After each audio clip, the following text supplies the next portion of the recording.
Twongeye kubasuhuza abakurikiranye Umurage Gakondo TV. Uyu ni wa mwanya bagezaho ikiganiro ivuriro Umurage Gakondo. Ikorera hano mu karere ka Bugesera, akaba ari gifite n'andi mashami hirya no hino, ariko ubundi tukaba ari Umurage Gakondo. Hano noneho rero uziko mu kiganiro cyacu cy'ubushize twabasobanuriye ku ndwara y'ibitegano. Ibitegano twarabasobanuriye, tubabwira ukuntu ibitegano bifata, uko bigenda bibyimbisha, uko ibitegano bigenda bitanga ibimenyetso, ushobora kubyimba akaguru cyangwa se ukabyimba ahandi hantu utavunitse n'ibindi. Ubwo rero ni ukuvuga ngo uno munsi noneho twabateguriye insanganyamatsiko yacu y'uyu munsi iragira iti uburozi bw'ubuhuherano. Uburozi bw'ubuhuherano niyo insanganyamatsiko tubafitiye tugiye kuganiraho twese tugenda tureba. Umuntu ajya kubwira ati ibihuherano sinzi uko bifata, si ibimenyetso by'uko ari ibihuherano, ese bimera gute, ese n'ibindi. Ahangaha rero no mu kanya tugiye gukurikirana tubabwira uko ibihuherano bikora.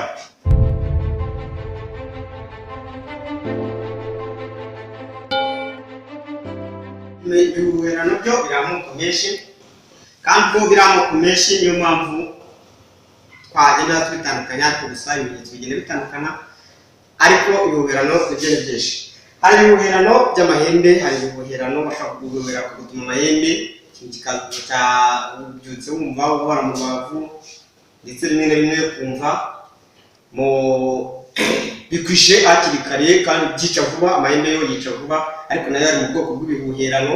Bashobora kuguhuhera za nyabingi barazihuhera, bashobora kuguhuhera ibintu by'ibisazi, ugasanga umuntu yataye ubwenge kandi babikoreye aho bari babiguhereye.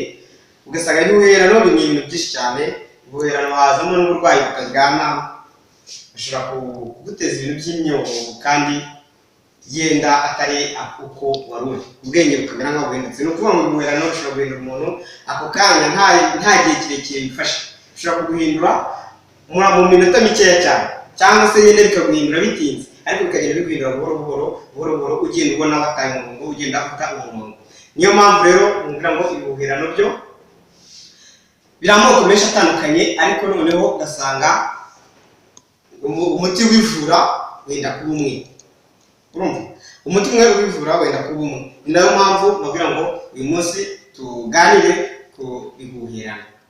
Ibihuherano rero uramutse ugize ibyo bimenyetso, ukabona umuntu uko yari ari, ubwenge bwe ni buzima, n'iki ukabona bwahindutse, urabona gusa bamuhereye ibintu. Bashobora kuguhera abazimu, bashobora kuguhera ibindi bintu byinshi, bashobora kuguhera na za nyabingi, cyangwa se n'ibintu biteza urwangano mu miryango, ugasanga imiryango iri kwangana nta kintu ibaye.